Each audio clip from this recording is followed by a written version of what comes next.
Hello everyone, स्वागत है आपके अपने यूट्यूब चैनल स्मार्ट नॉलेज पे। आज के इस वीडियो में बात करने वाले हैं जो भी स्टूडेंट आईटीआई का एंट्रेंस एग्जाम देने वाले हैं उसके लिए वीडियो काफ़ी महत्वपूर्ण है। आज के इस वीडियो में बात करने वाले हैं साइंस का इंपॉर्टेंट क्वेश्चन जो कि आपके एग्जामिनेशन के दृष्टिकोण से काफ़ी महत्वपूर्ण है। तो वीडियो के इन तक बने रहिएगा जो भी स्टूडेंट आईटीआई का एंट्रेंस एग्जाम देने वाले हैं। तो चलिए हम बात कर लेते हैं फर्स्ट क्वेश्चन क्या पूछा जा रहा है आपसे।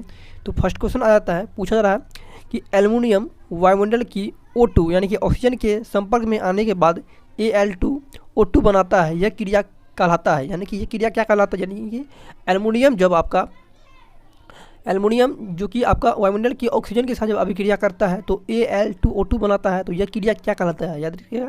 ये क्रिया जो कहलाता है आपका संक्षारण कहलाता है, यानी कि ऑप्शन नंबर ए आपका सही हो जाएगा। ओके, चलिए हम देख लेते हैं नेक्स्ट क्वेश्चन।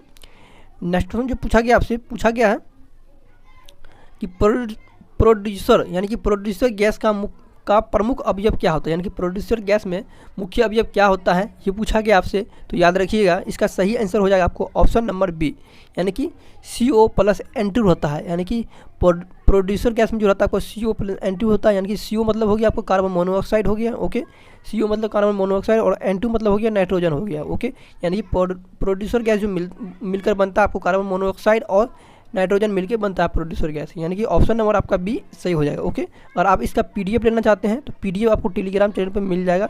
टेलीग्राम चैनल का लिंक जो आपको इसी वीडियो के डिस्क्रिप्शन में डाला गया है, वहाँ से आप ज्वाइन होकर इस क्वेश्चन का पीडीएफ भी प्राप्त कर सकते हैं। ओके, और रिविजन कर सकते हैं। चलिए हम लोग देख लेते हैं नेक्स्ट क्वेश्चन। नेक्स्ट क्वेश्चन जो पूछा गया आपसे, पूछा गया है कि निम्नलिखित में से किस यौगिक की द्रवित अवस्था में हाइड्रोजन बंध नहीं बनता है, यानी कि निम्नलिखित में से किस यौगिक की द्रवित अवस्था में हाइड्रोजन बंध नहीं बनता है, ये पूछा गया आपसे। तो याद रखिएगा इसका सही आंसर होगा आपको ऑप्शन नंबर डी, यानी कि C6H6 का आपका हाइड्रोजन बंध नहीं बनता। यानी कि C6H6 मतलब क्या हो गया आपका बेंजीन हो गया, यानी कि बेंजीन का क्या होता है हाइड्रोजन बंध नहीं बनता है, यानी कि ऑप्शन नंबर डी आपका सही हो जाएगा। चलिए हम लोग देख लेते हैं कि नेक्स्ट क्वेश्चन क्या पूछा गया आपसे। तो नेक्स्ट क्वेश्चन आ जाता है आपको, नेक्स्ट क्वेश्चन पूछा गया है कि हैलाइड अयस्क का उदाहरण है, यानी कि हैलाइड अयस्क जो है उसका उदाहरण निम्नलिखित में से कौन सा है, ये पूछा गया आपसे। तो याद रखिएगा हैलाइड अयस्क जो उदाहरण आपका ये क्रायोलाइट है। याद रखिएगा हैलाइड अयस्क का उदाहरण क्या है, क्रायोलाइट है, यानी कि ऑप्शन नंबर डी आपका सही हो जाएगा।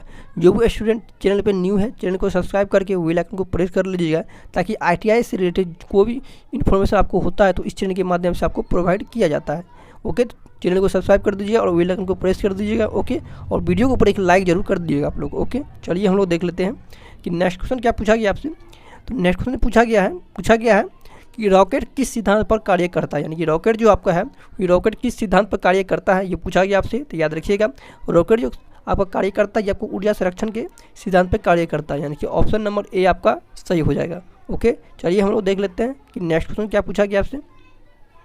तो नेक्स्ट क्वेश्चन पूछा गया आपसे कि +4D क्षमता वाले लेंस की फोकस दूरी क्या होगी। ओके, यानी +4D क्षमता वाले लेंस की फोकस दूरी क्या होगी, ये पूछा गया आपसे। यानी कि आपका पी का मान दिया गया है, यानी कि आपको पावर ऑफ लेंस दिया गया, यानी कि लेंस का आपका शक्ति दिया गया, आपको कितना दिया गया है +4D दिया गया है। ओके, और आपसे फोकस दूरी पूछ रहा है, यानी कि एफ का मान आपसे पूछ रहा है।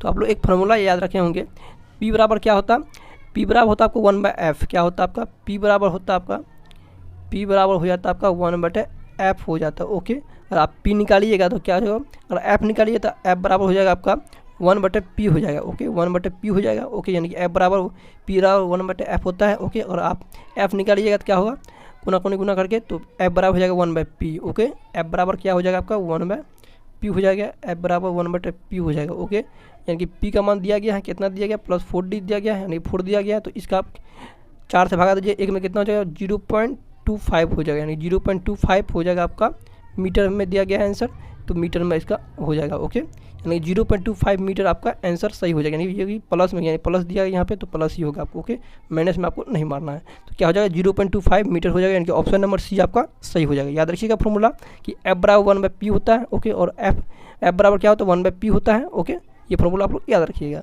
चलिए हम लोग देख लेते हैं नेक्स्ट क्वेश्चन। नेक्स्ट क्वेश्चन जो पूछा गया आपसे, पूछा गया है कि जिंक और कॉपर सल्फेट, याद रखिएगा कॉपर सल्फेट का जो सूत्र होता है CuSO4 होता है, यहाँ पे 4 हो जाएगा। ओके, यानी कि जिंक और कॉपर सल्फेट के विलयन से अभिक्रिया कर किस रंग का अवक्षेप बनाता है, ये पूछा गया। यानी कि जिंक ओके और copper sulphate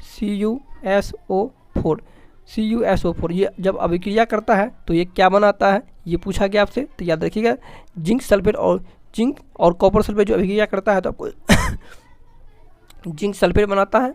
okay, zinc sulphate बनाता है और कॉपर बनाता है। ओके, याद रखिएगा, जब जिंक और कॉपर सल्फेट अभिक्रिया करता है तो जिंक सल्फेट बनाता है। ओके, और कॉपर बनाता है।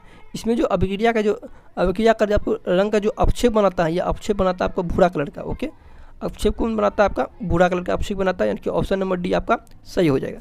चलिए हम लोग देख लेते हैं नेक्स्ट क्वेश्चन। नेक्स्ट क्वेश्चन जो पूछा गया, आपसे पूछा गया है कि दो परमाणुओं के बीच सहसंयोजक बंध निम्न में किसके द्वारा बनता है? यानी कि दो परमाणुओं के बीच सहसंयोजक बंध जो बनता है वो किसके द्वारा बनता है, ये पूछा गया आपसे। तो याद रखिएगा, आपका इलेक्ट्रॉन की साझेदारी के द्वारा बनता है। यानी कि दो परमाणुओं के बीच सहसंयोजक बंध जो बनता है ये आपका क्या बनता है? इलेक्ट्रॉन की साझेदारी के द्वारा ही बनता है। यानी कि ऑप्शन नंबर आपका बी सही हो जाएगा। चलिए हम लोग देख लेते हैं कि नेक्स्ट क्वेश्चन क्या पूछा गया आपसे। तो नेक्स्ट क्वेश्चन जो पूछा गया है, नेक्स्ट क्वेश्चन वही आपका रिपीट हो गया है। याद रखिएगा, प्रोड्यूसर गैस का मुख्य अवयव क्या होता है? तो CO+N2 होता है, यानी कि कार्बन मोनोऑक्साइड और नाइट्रोजन होता है। यानी कि ऑप्शन नंबर बी आपका सही हो जाए। ये क्वेश्चन रिपीटेड है। नेक्स्ट क्वेश्चन पूछा गया आपसे हैलाइड एस के क्या उदाहरण है? तो हैलाइड एस का उदाहरण क्या हो जाएगा? क्रायोलाइट हो जाएगा। चलिए हम लोग देख लेते हैं नेक्स्ट क्वेश्चन। नेक्स्ट क्वेश्चन जो पूछा गया आपसे, पूछा गया है कि पार्सेक इकाई है। याद रखिएगा, पार्सेक किसका इकाई है, ये पूछा गया आपसे। तो याद रखिएगा, पार्सेक जो इकाई होता है ये आपको दूरी का होता है। किसका होता है? दूरी का होता है। यानी कि ऑप्शन नंबर ए आपका सही हो जाएगा। ओके, ऑप्शन नंबर ए आपका सही हो जाएगा। चलिए हम लोग देख लेते हैं नेक्स्ट क्वेश्चन। नेक्स्ट क्वेश्चन जो पूछा गया आपसे, पूछा गया है कि कैंडला, यानी कैंडला जो है ये किसका मात्रक होता है? कैंडला, ये पूछा गया आपसे। तो याद रखिएगा, कैंडला जो मात्रक होता है आपको, ये ज्योति तीव्रता का मात्रक होता है। यानी कि ऑप्शन नंबर डी आपका सही हो जाएगा। याद रखिएगा, ये कैंडला जो मात्रक होता है ये आपको ज्योति तीव्रता का मात्रक होता है। नेक्स्ट क्वेश्चन जो पूछा गया आपसे, नेक्स्ट क्वेश्चन आता है कि विद्युत धारा की इकाई है, विद्युत धारा का जो इकाई है ये क्या है, ये पूछा गया आपसे। तो याद रखिएगा, विद्युत धारा का जो इकाई है आपका, ये आपका एम्पियर है। ओके, यानी कि ऑप्शन नंबर ए आपका सही हो जाएगा। चलिए हम लोग देख लेते हैं नेक्स्ट क्वेश्चन। नेक्स्ट क्वेश्चन जो पूछा गया आपसे, पूछा गया त्वरण ज्ञात करने के सही सूत्र निम्नलिखित में से कौन सा? यानी कि त्वरण जो हम ज्ञात करेंगे उसके लिए निम्नलिखित में से कौन सा आपका सही सूत्र है, ये पूछा गया आपसे। याद रखिएगा, ऑप्शन नंबर बी आपका सही हो जाएगा। याद रखिए, त्वरण बराबर क्या होता है? ए बराबर होता है आपका V-U/T होता है। आपको तुरंत ज्ञात कर सकते हैं आप इस फार्मूला से। यानी कि ऑप्शन नंबर आपका बी से हो जाएगा। याद रखिएगा, ए बराबर क्या होता है? V-U/T होता है। ओके, चलिए हम लोग देख लेते हैं नेक्स्ट क्वेश्चन। नेक्स्ट क्वेश्चन पूछा गया आपसे, पूछा गया है कि निम्नलिखित में से अदिश राशि है। यानी कि अदिश राशि क्या है, ये पूछा गया आपसे। याद रखिएगा कि ऊर्जा क्या है आपका? एक अदिश राशि है। ऊर्जा क्या है? एक अदिश राशि है। बाद बाकी आपका बल, आघूर्ण, संवेग, ये क्या है आपका? ये आपका दोनों क्या है? आपको सदिश राशि है। ओके, यानी ऊर्जा क्या है कि आप अदिश राशि है। चलिए हम लोग देख लेते हैं नेक्स्ट क्वेश्चन। नेक्स्ट क्वेश्चन जो पूछा गया आपसे, पूछा गया है एसआई पद्धति में निम्नलिखित में से लेंस की शक्ति की इकाई क्या होती है? यानी लेंस की शक्ति की जो इकाई होती है, यानी उसका आपका क्या होता है? लेंस की शक्ति इकाई। ओके, ये पूछा गया आपसे। याद रखिएगा, लेंस की शक्ति की इकाई आपका वो डायोप्टर होता है। यानी कि ऑप्शन नंबर बी आपका सही हो जाएगा। इसे डी से भी डिनोट कर सकते हैं। ओके, यानी डायोप्टर हो जाएगा आपका सही आंसर।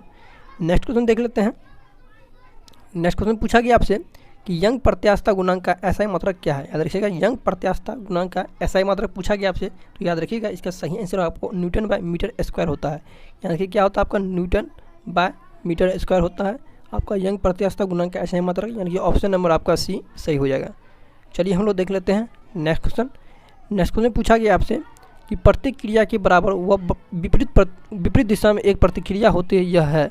यानी कि ये कौन सा नियम के अंतर्गत आता है कि प्रत्येक क्रिया के बराबर वो विपरीत दिशा में एक प्रतिक्रिया होती है? तो याद रखिए, ये आपका थर्ड लॉ आता है, यानी न्यूटन का थर्ड लॉ के अंतर्गत आता है। यानी कि न्यूटन का गति के तृतीय नियम हो जाएगा आपका इसका सही आंसर। यानी कि ऑप्शन नंबर आपका सी सही हो जाएगा।